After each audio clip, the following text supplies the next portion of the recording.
Welcome. हम chordate का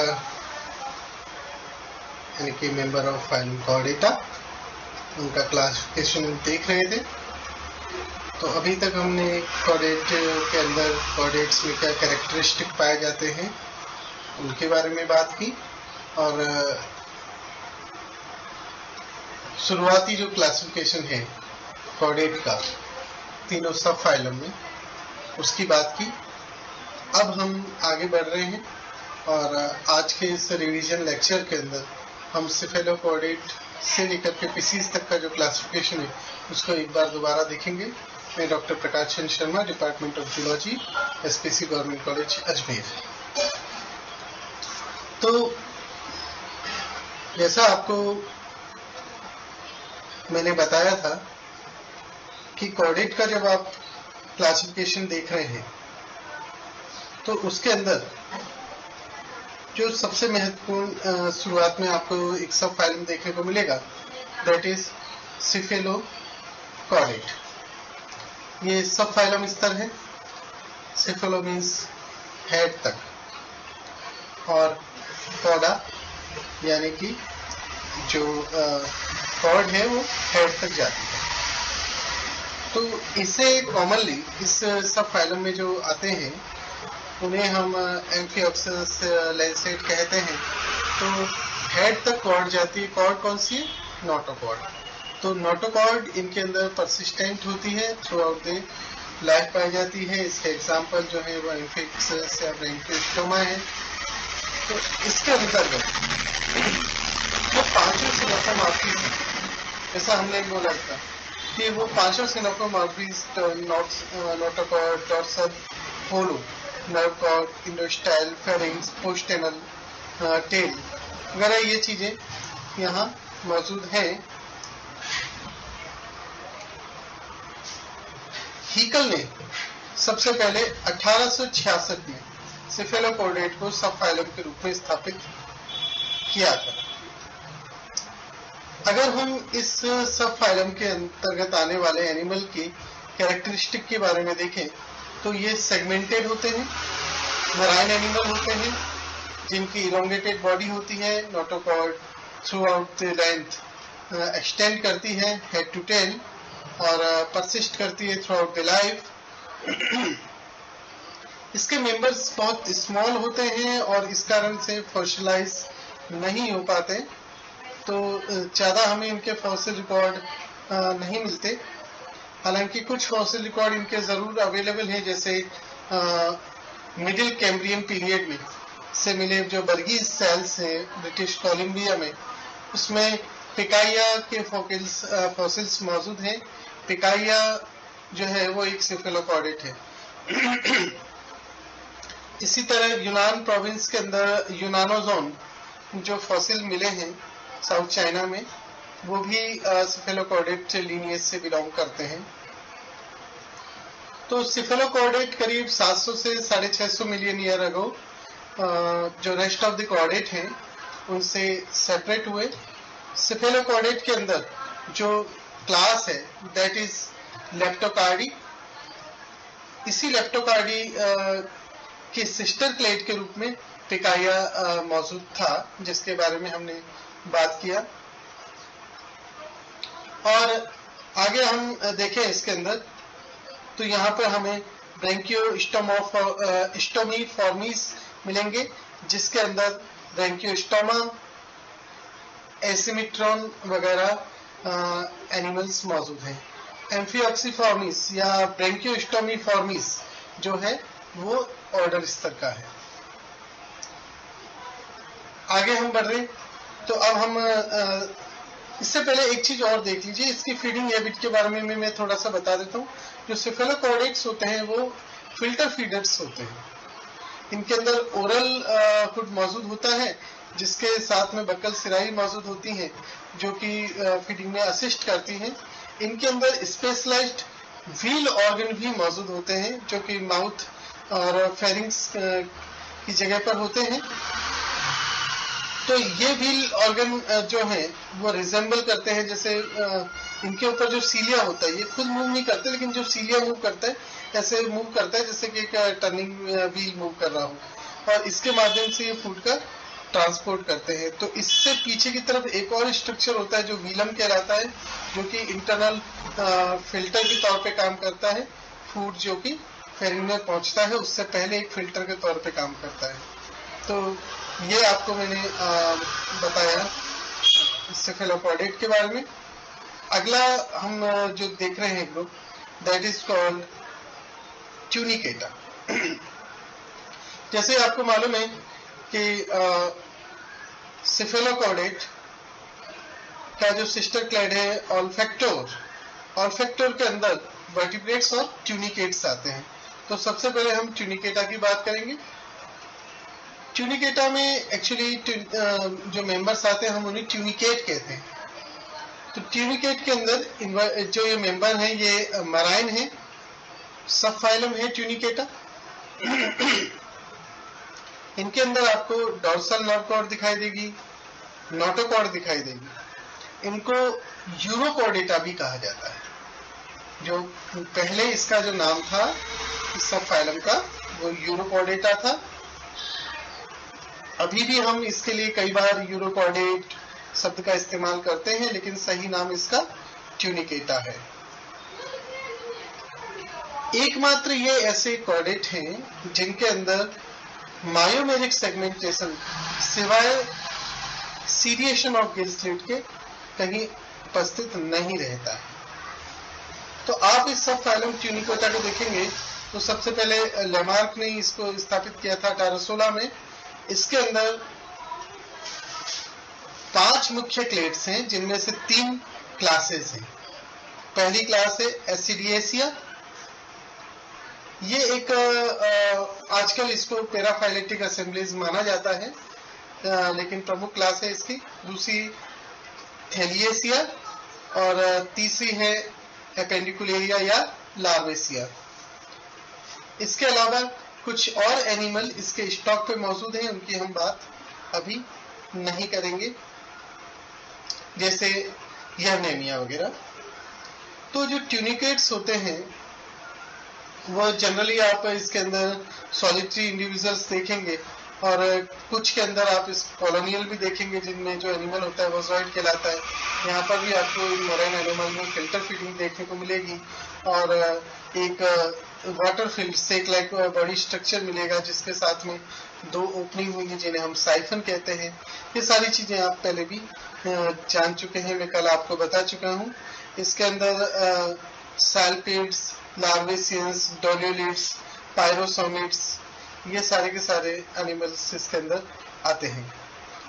जब आप इसके क्लासिफिकेशन के बारे में बात करें तो आप देखेंगे कि इसके अंदर करीब 3000 से ज्यादा स्पीसीज एग्जिस्ट करती हैं, जिनमें सर्वाधिक स्पीसीज जो हैं वो एसिडियंस के अंदर हैं।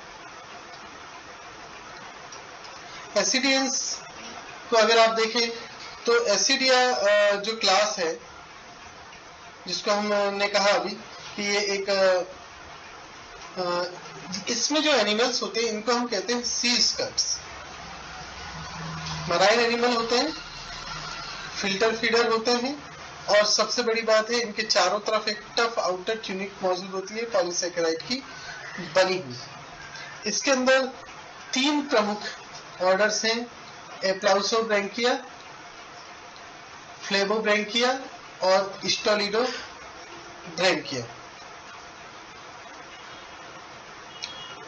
एप्लाउसोब्रैंकिया के अंतर्गत कॉलोनियल एनिमल आते हैं। इनके अंदर सिंपल फेरिंजियल बास्केट होती है।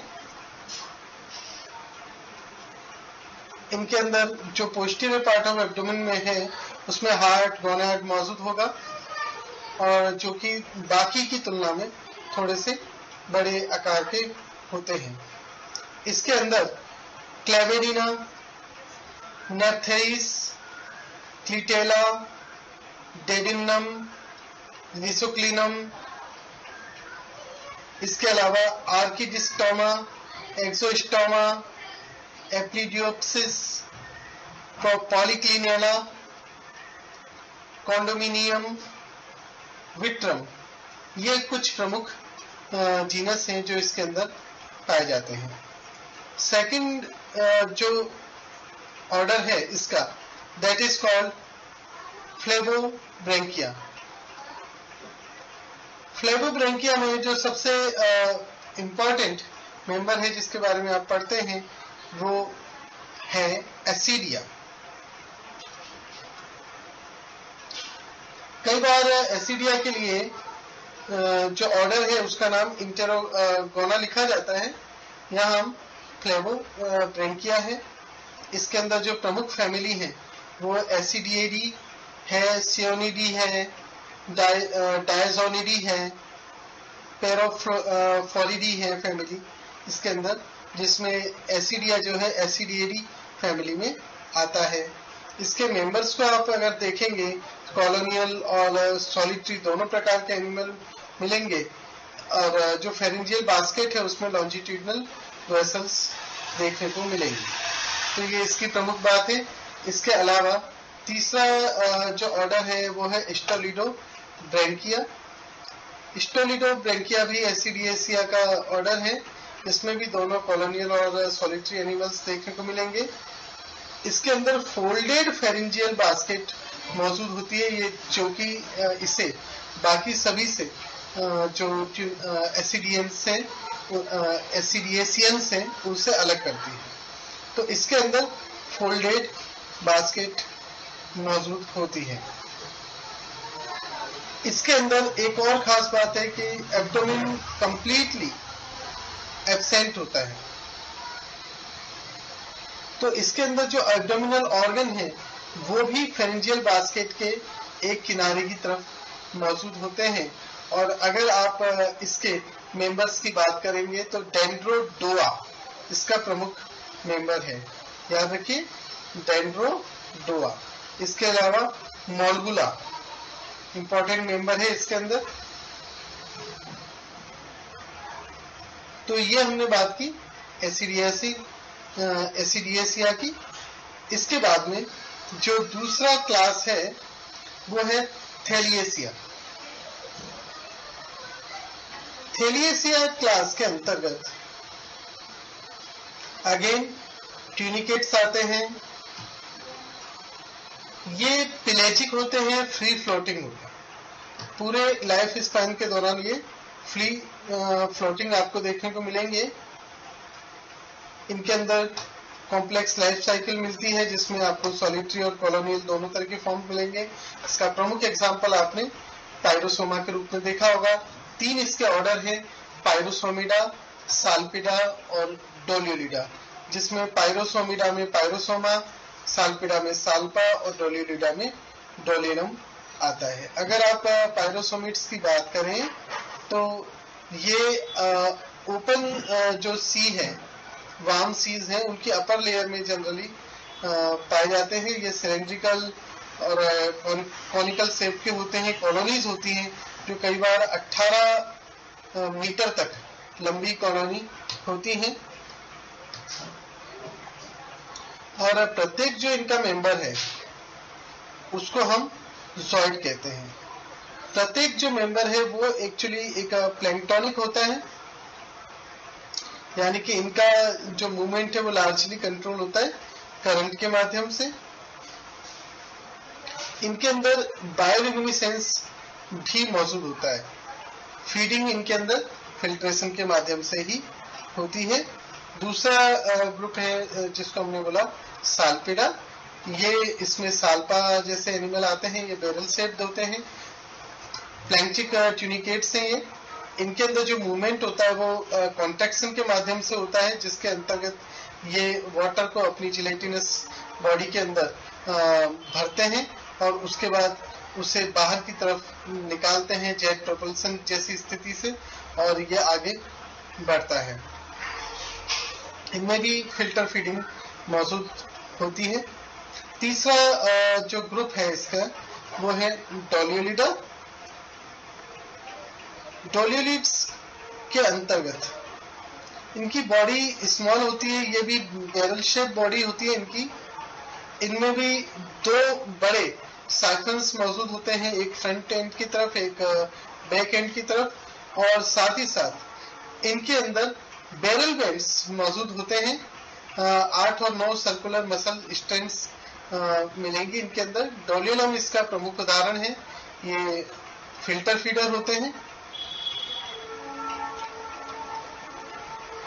इनके अंदर लाइफ साइकिल में सेक्सुअल और एसेक्सुअल दोनों तरह की जनरेशंस आती हैं। तो ये प्रमुख बातें हैं, ये तीनों इसके अंदर आपने देख लिया। तीसरा जो क्लास है दैट इज लार्वेसिया क्लास। लार्वेसिया क्लास के अंतर्गत जो एनिमल आते हैं वो सॉलिटरी होते हैं, फ्री स्विमिंग होते हैं, फिल्टर फीडर हैं, पिलेटिक जॉन में पाए जाते हैं, स्पेशली जो फोटिक जॉन है उसके अंदर पाए जाते हैं। कुछ हद तक ट्रांसपेरेंट होते हैं, साइज बहुत छोटा होता है, जनरली 1 सेंटीमीटर तक इनकी बॉडी साइज होता है अगर हम टेल को हटा दें। इसके अंतर्गत जो प्रमुख एनिमल आते हैं उनमें आपने ओइकोप्लूरा पढ़ा होगा। इसकी अगर अनाटमी की बात करें तो टेडपोल लाइक ये रिजेंबल करते हैं। इनमें डिस्क्रीट ट्रंक और टेल रीजन पाया जाएगा। इनके चारों तरफ एक टेस्ट मौजूद होती है जो प्रोटीन और सेलुलोज की बनी हुई होती है। टेल के अंदर इनमें आप देखेंगे तो नर्व कॉर्ड, नोटोकॉर्ड भी मौजूद है, डोर्सल नर्व कॉर्ड मौजूद है, और एक कई सारे स्ट्रेटेड मसल बैंड भी इसके अंदर मौजूद होंगे। तो एसिडियन के लार्वा के विपरीत जो टेल है उसके अंदर जो टेल नर्व है उसमें कुछ न्यूरॉन भी मौजूद होते हैं। इनके अंदर भी फिल्टर फीडिंग आपको देखने को मिलेगा। लार्वेसियंस के अंदर ही आपको ancestral chordate character like claps और एनस की ओपनिंग जो कि डायरेक्टली आउटसाइड में हो रही है ये मौजूद देखने को मिलेगी, जो इसकी खासियत। तो यहाँ पर हमने जो सेफेलोकॉर्डेट और ट्यूनिकेट हैं उनके क्लासिफिकेशन की हमने बात की। नेक्स्ट जब हम इसको डील करेंगे नेक्स्ट टाइम, तब हम इसमें स्पीसीज की बात करेंगे। तो इसको हम यहीं पर समाप्त करते हैं। धन्यवाद।